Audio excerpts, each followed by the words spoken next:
Assalamualaikum warahmatullahi wabarakatuh. Alhamdulillahi rabbil alamin wassalatu wassalamu ala asyrafil anbiya'i wal mursalin wa ala alihi wa sahbihi ajma'in. Jadi pada hari ini kita akan sambung bacaan kita pada kitab kita ni lah. Okey. Jadi selepas pada waba'du فيقول الفقير إلى رحمة ربه القريب المجيب محمد الشربيني الخطيب إن مختصر الإمام العالم العلامة الحبر البحري الفهامة شهاب الدنيا والدين أحمد ابن الحسين ابن أحمد الأصفهاني الشهير بأبي شجاع المسمى بغاية الاختصار لما كان من أبدع مختصر في الفقه صنف وأجمع موضوع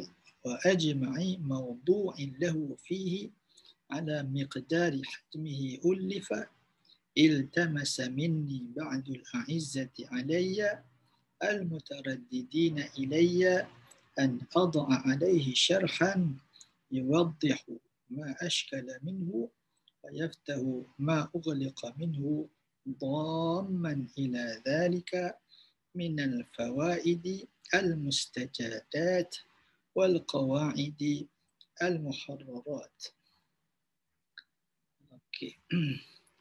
Jadi di sini sambung berkatalah Syekh kita rahimahullah ta'ala Syekh Syrbini Al-Khatib sesungguhnya mukhtasar kepada Al-Imam Al-Alim. Jadi Al-Imam Al-Alim yang semua sekali ni dia punya gelaran lah kepada siapa? Kepada Ahmad Ibn Husain. Itu nama betul. Yang terkenal dia dengan Abi Syuja'. Jadi mukhtasar Abi Syuja'. Mukhtasar maknanya ialah ringkasan. Seperti yang kita terang dahulu di asalnya fiqh itu luas disertakan dengan dalil-dalilnya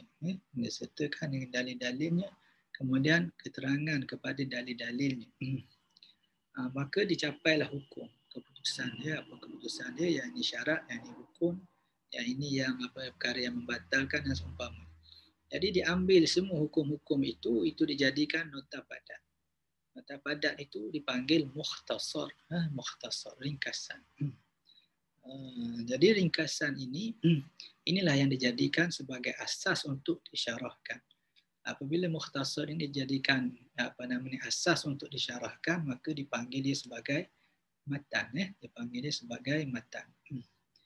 Jadi matan, berkaitan matan dengan syarah itu ialah syarah itu dia sangat dekat dengan matan. Dia tak lari daripada matan. Dia mensyarahkan matan. Umpama dia seperti kenaikan lah. Orang yang menaiki kuda ibaratnya. Ibaratnya matan itu seperti kuda lah. Syarih itu orang yang menunggangnya, yang menunggang matan tadi, menghalakan dia, untuk menerangkan tentang dia. Itu lebih kurang makna dia lah. Lebih kurang. Baik. Jadi asalnya mukhtasar lah. Mukhtasar. Lawan pada mukhtasar mutawwalat itu kitab-kitab yang besar. Ini mukhtasar, kitab yang kecil. Kalau yang lebih kecil lagi kadang-kadang dipanggil itu al-waraqat. Ada waraqatun, fahadihi waraqatun. Itu contoh pada matan waraqat oleh al-Imam Al-Haramain. Itu dipanggil maknanya sikit sangat, waraqat, beberapa helai kertas. Ini mukhtasar, sebenarnya makna mukhtasar. Baik, itu mukhtasar. Jadi al-imami ini mudhafun ilaih dengan makna dia yang memiliki mukhtasar, itulah tuan pada mukhtasar itu. Sesungguhnya mukhtasar kepada Abi Syuja' ini, itu kalau umum terjemah. Kalau kita pergi satu-satu, maka kita sebut apa dia punya gelaran yang menunjukkan kelebihan pada Syekh Abi Syuja' tuan pada matan. Al-Imam. Al-Imam dialah imam. Menjadi mengikutkan dari segi ilmu pengetahuan pada masa itu. Orang yang imam, yang bukan sebarangan, yang diikuti oleh orang-orang alim dan juga orang-orang yang belajar ketika itu. Ramai sekali anak murid yang beramal dengan jalan yang ditunjukkan. Al-imami al-alim, lagi orang alim. Di imam lagi alim, lagi alim. Alim jamaknya al-alimun. Setengah menyatakan al-ulama pun boleh juga daripada alim. Ialah dari segi bahasanya, ulama itu banyaknya daripada fa'il. Kita terangkan dahulu iaitu alim, al-alim, al-alimun. Apa dia menyatakan al-alim boleh juga dijamak pada al-ulama. Orang yang alim, al-allamati, lagi sangat alim. Asalnya alam, alimah, ya'lamu, kemudian jadi fa'al, sirah mubalaghah, maknanya sangat alim. Kemudian ada ta di situ. Al-allamati itu bukan makna alamatut ta'nits, bukan makna perempuan, bukan. Ta ini menunjukkan ta al-mubalaghah, untuk menyatakan yang sangat-sangat alim. Dalam alam ada ta pula, yang sangat-sangat alim. Alim sangat, itu maknanya. Yang sangat-sangat alim. Itu ta lil mubalaghah. Al-habri. Al-habri maknanya ialah dakwah, dakwah. Jadi dakwah itu apa yang maknanya di sini, maknanya dia nak katakan bahawa Syiah ini seperti dakwah. Dari segi apa? Dari segi manfaatnya yang sangat luas. Dakwah itu manfaatnya luas sekali. Jadi ini orang yang memberi manfaat banyak. Dengan makna al-habri, dengan makna dakwah. Tapi al-habri ada juga dengan makna al-alim. Al-habri ataupun al-habru ataupun al-hibru dengan makna al-alim. Jadi orang alim juga lah. Makna alim. Jadi al-habri, jadi orang alim. Seperti dakwah. Dalam bahagian memberi manfaat pada orang dengan luas sekali. Al-bahri, seperti laut. Alim, yang ilmunya seperti laut. Maknanya apa laut itu? Maknanya luas, luas ilmu. Serta dalam ilmu. Al-fahamati, yang sangat faham. Asal pada fahimah, kemudian fahamun, sama macam alam tadi. Faham, yang sangat faham. Kemudian ada ta al-mubalaghah. Al-fahamati, yang sangat-sangat faham. Yang sangat-sangat cepat faham. Ini masalah ni kadang-kadang kalau orang ada masalah itu seminggu baru selesai. Masalah yang susah-susah itu 2 tahun baru selesai. Masalah yang berbelit-belit tu, lama nak selesai satu masalah. Tapi orang yang cepat faham ni, dia nampak sini kaitan. Jadi kita yang tak profesional ni, mungkin makan masa 2 minggu, tapi dia makan masa 2-3 minit saja, dia dah nampak jalan. Itu makna al-fahamati. Syihabid dunya wad-din. Syihab maknanya ialah komet, ataupun kaukab. Ada juga makna dia planet. Yang banyaknya ialah syihab dengan makna bintang. Bila bintang ada apa? Ada api. Api makna bercahaya. Jadi ini bintang bercahaya, syihabid dunya. Bintang bercahaya yang menerangi dunia. Dan juga menerangi agama. Menerangi. Dengan makna dia seperti matahari.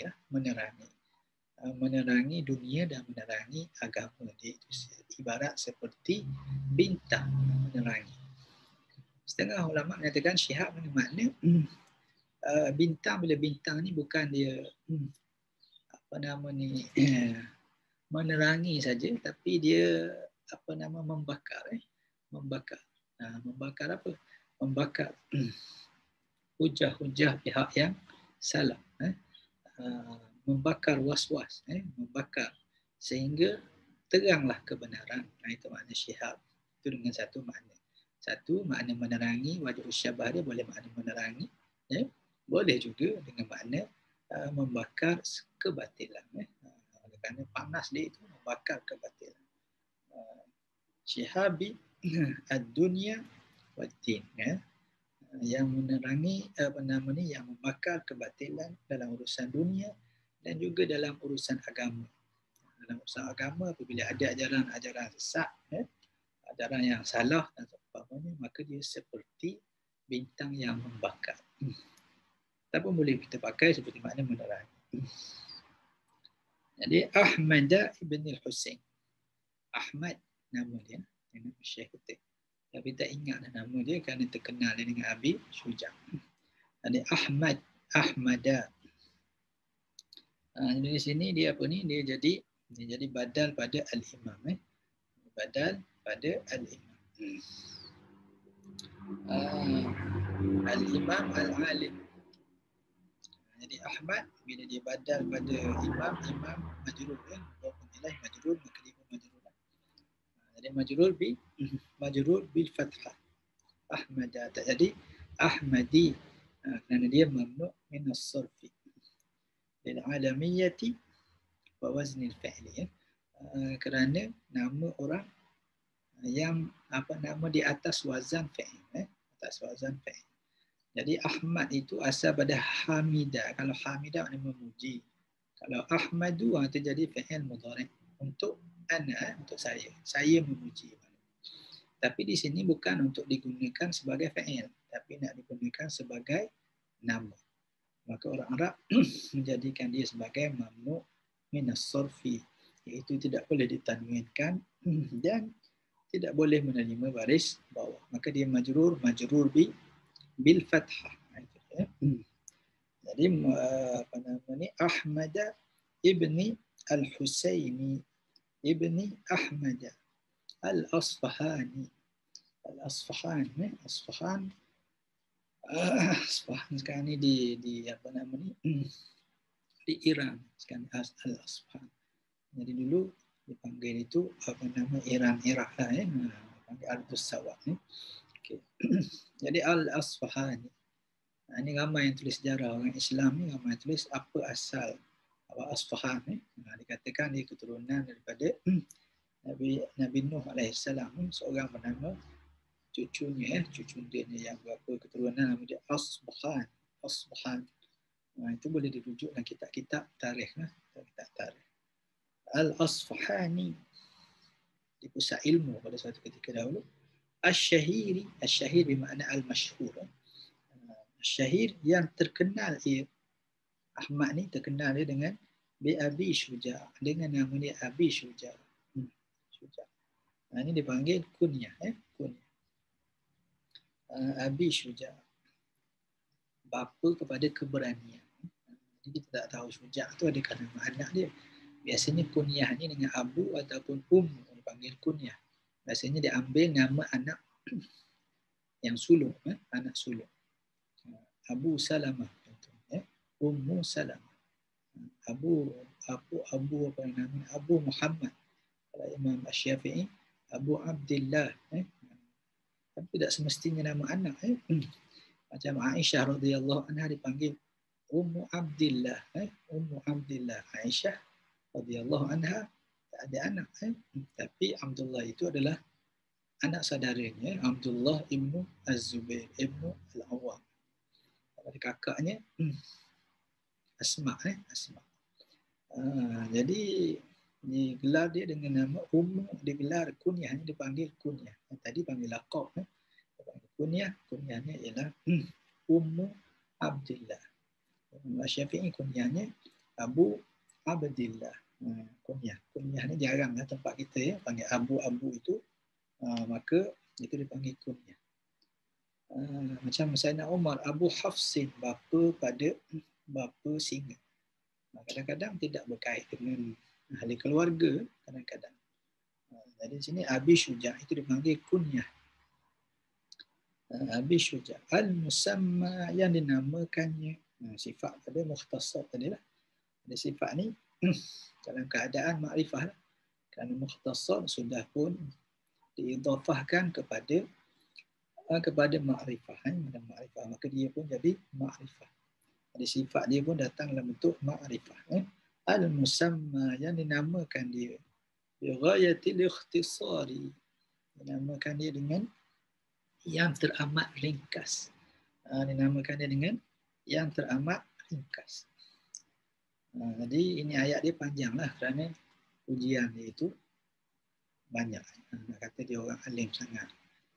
Dia orang hebat sangat, dia tak lokek lah dalam ujian itu. Jadi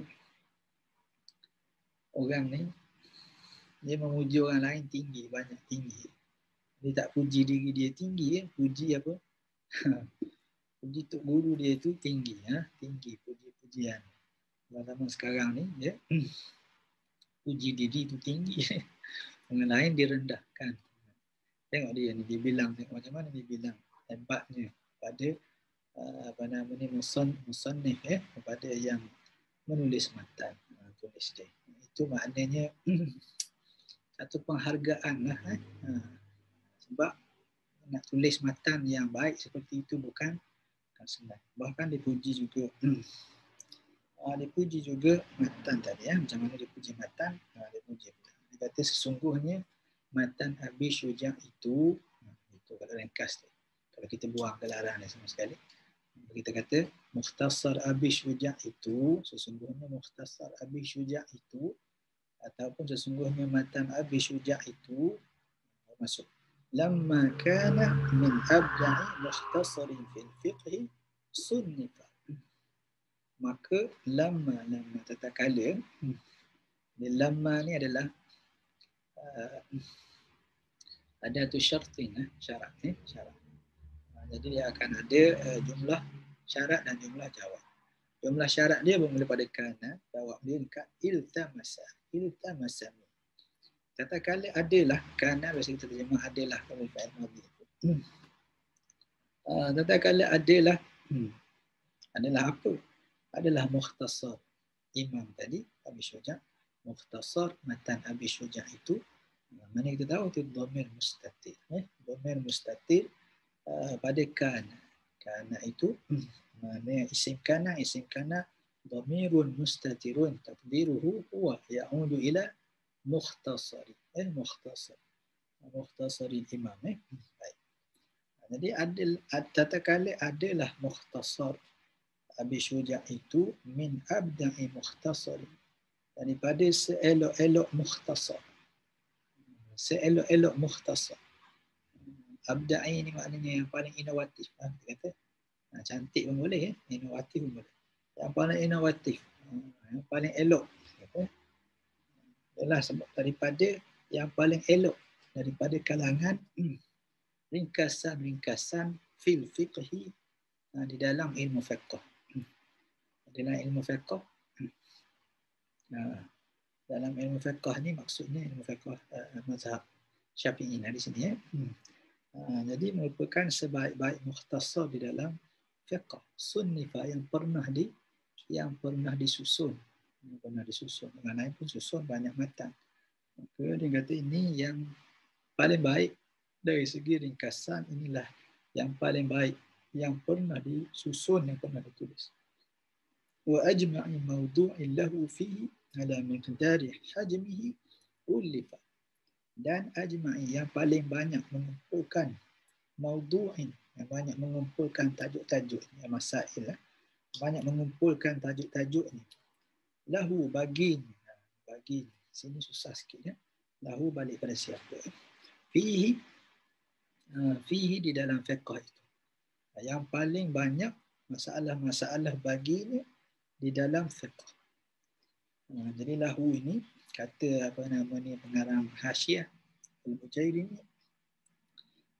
rahimahullah ta'ala balik pada sunnifa ini, kemudian sunnifa tasnifah, balik pada tasnif di dalam balik pada dalam tasnif di dalam fi'il sunnifa fil fiqhi sunnifa tasnifan. Jadi sini wa ajma'a mawdu'in lahu, yakni mawdu'in litasnif fihi, di dalam pengarangan, di dalam pengarangan, di dalam penulisan di dalam fiqh.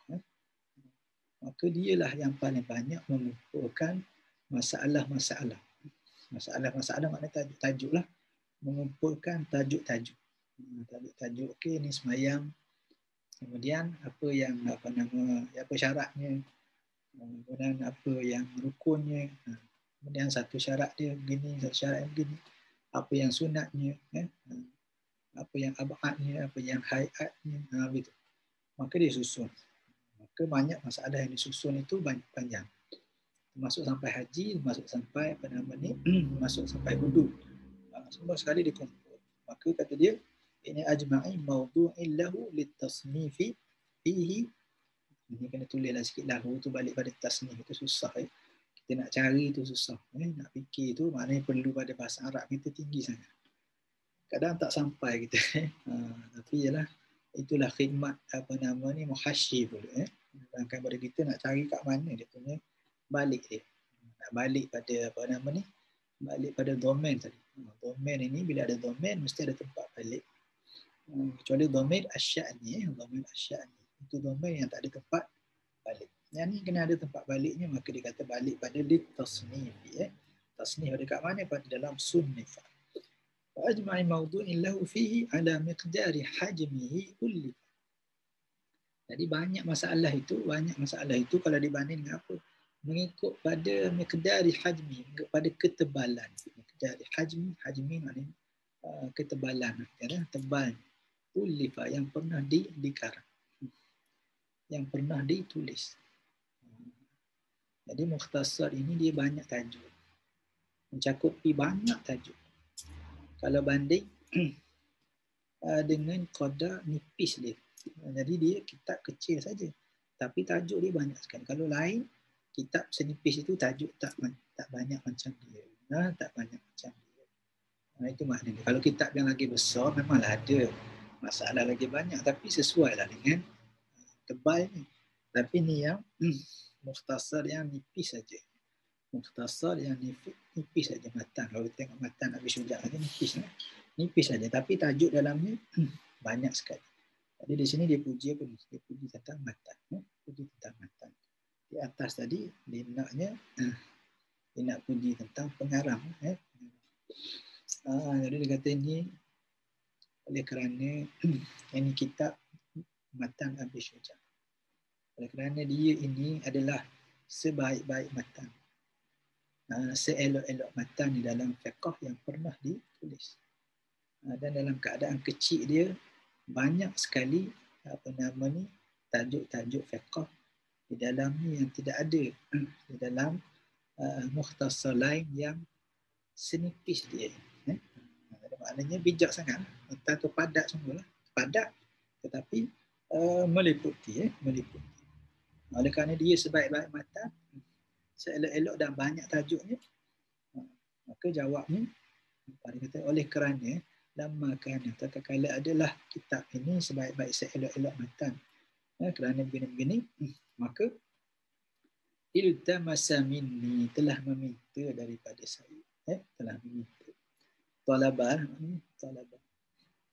tak masalah makna talabah. Tapi dalam fiqh, dalam balaghah ada lagi iltimas, makna talab itu makna yang suruh tu lebih tinggi lah.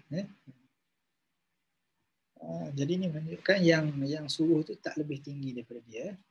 Maknanya kawan-kawan. Iltamasa minni. Kalau yang suruh tu guru dia, maka pakai talabah. Tapi kita ni dari segi penggunaan percakapan dan tulisan mutakhir ni kita tak timbang sangatlah. Kata pakai talaba pun okeylah. Pakai talaba minni tak apalah, kita tak timbang, tinggi rendah kita tak timbang. Tapi dalam bidang orang mahir dalam balaghah ni dia tengok boleh perkataan iltamasa, tak pakai perkataan talaba, tak pakai perkataan talaba. Kalau dengan Allah Ta'ala yang tinggi itu, kita orang yang rendah minta dengan orang yang tinggi. Allah Ta'ala itu dipanggil doa. Jadi iltamasa makna talaba minni, iltamasa minta daripada saya. Siapa yang minta? Ba'dul a'izzati, sebahagian daripada ba'dul a'izzati alai. Ba'dul a'izzah, sebahagian daripada aziz. Al-a'izzah maknanya jamak pada aziz, bukan pada perempuan ni. Itu azizah tu perempuan seorang. Ini aziz, aziz. Aziz maknanya orang yang sukar dicari. maknanya kawan-kawan yang baik, ya. Kawan-kawan yang baik. Al-Aziz. Aziz, kadang-kadang makna Aziz itu yang kuat, ya. Yang perkasa. Dengan makna Aziz dengan makna yang sukar dicari. Ba'dul a'izzati alayya, sebahagian orang yang sangat baik dengan saya, yang rapat dengan saya, kawan-kawan yang susah dicari, itulah ba'dul a'izzah, jamak pada aziz al-a'izzah ataupun al-a'izzah, al-a'izzah pun boleh juga. Ada satu lagi jamak dia, al-a'izzah dan al-a'izzah, ada satu lagi tadi. Okey, itu aziz maknanya telah minta daripada saya sebahagian daripada orang-orang, sebahagian daripada kawan-kawan yang besar nilai mereka itu kepada saya. Al-mutaraddidina ilayya, yang sentiasa berulang-ulang mereka itu kepada saya, berulang pergi mari, ya. Pergi mari apa tu? Pergi mari belajar, sebenarnya menuntut kepada dia belajar. Kadang-kadang bertanya masalah, kadang-kadang berbincang. Jadi kalau pakai iltimasah tu mungkin termasuk anak muridnya pun boleh. Dan orang yang sama taraf dengan dia, yang sama-sama belajar untuk guru yang sama. Tapi ialah kalangan kawan-kawan ni ada yang lebih sikit, yang boleh pergi tanya. Kita mana berbincang, sentiasa berulang-ulang pergi berbincang dengan orang yang biasa. Maknanya kalau begitu, permintaan mereka itu, ya, tentulah ada nilaian lah. Pada saya itu maknanya saya ambil berat sikit. Jadi Al-A'izzah tu minta pada saya. Minta apa? Minta apa? Dia minta an adha alaihi. Itu fa'il dia ba'du. Ada maf'ulun bih dia. Maf'ulun bih dia ialah masdar muawwal, iaitu an adha alaihi syar'an. Adha. Bahawa an adha, bahawa meletakkan ke atasnya, meletakkan oleh saya ke atasnya, ke atas mukhtasar itu syarhan, dengan satu syarh, meletakkan. Jadi wada'a, asalnya wada'a yada'a. Ini misal, ya, misalul wawi. Kalau misal al-fi'lu al-misal ni, misal al-wawi ni bila dia jadi mudhari' maka huruf waw dia hilang. Wada'a yada'a, waqafa yaqifu. Gitu. Waqa'a yaqa'u. Macam ni jadi wada'a yada'a. Bila anak adha, bila ada an depan, maka dia jadi masuklah an adha. Gitu.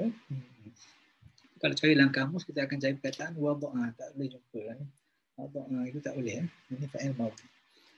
An adha alaihi, bahawa meletakkan oleh saya ke atasnya. Meletak ni maknanya wada'ul kitab dengan makna bukan meletak itu maknanya mengarang lah, maknanya mengarang saya ke atasnya, ke atas mukhtasar itu, karang ke atasnya. Itu seperti tadilah, seolah-olah matan itu jadi tunggangan, ya. Maka saya letakkan di atasnya dengan syarah. Syarah itu berada di atasnya seperti penunggang yang mengikut dia, syarhan, satu syarah. Yang memandu dia. Jadi yang memandu kuda tadi siapa? Syarih lah yang memandu dia. Nak terangkan. Itu makna lebih kurang. Nak bagi nampak hissi dia. Tapi bukanlah makna begitu. Itu dari segi maknawi lah. Maknawi. Nampak gambaran dia itu. Jadi letakkan syarah ke atasnya. Jadi walaupun kuda itu hebat lah. Tapi tak boleh diberi manfaat. Tak boleh. Tak sampai. Orang tak sampai. Tak boleh bawa ke mana-mana. Maka ada syarah tadi, maka nampak hal tuju. Syarhan dengan meletakkan padanya dengan satu syarah, menulis satu syarah. Syarah buat apa?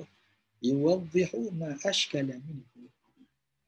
Menerangkan tentang apa yang muskil daripada. Apa yang muskil. Rasa-rasa ini ke makna dia, ini ke makna dia. Betul ke ni? Itu ashkala. Apa yang keliru daripada. Ayaftahu ma ughliqa minhu, dan membuka apa yang tertutup daripada. Yang tertutup maknanya yang tidak difahami lah. Tidak tertutup maknanya tertutup kefahaman. Apa yang tertutup kefahaman. Membuka apa yang tertutup daripada kefahaman. Dengan syarah tadi. Syarah. Dhamman ila dhalika. Dhamman. Sebab dhamman ya dhum.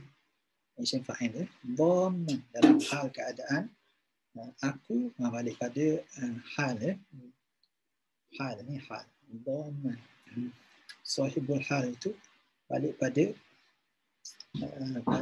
fa'il lah, adha ana, keadaan aku ini dhamman menggabungkan ila dzalika kepada yang demikian itu, yang demikian disebut tadi, dzalikal mazkur, apa nama, dzalikal mazkur min at-tawdih wal fath, pada penerangan dan juga buka apa yang tidak difaham tadi, supaya aku menyertakan bersama dengannya minal fawaid al-mustajadat, daripada faedah-faedah yang elok-elok.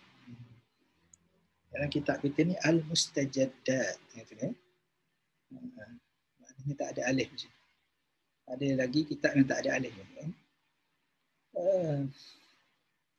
Saya tengok nuskah-nuskah yang lain ada juga yang ada alif, mustajadat.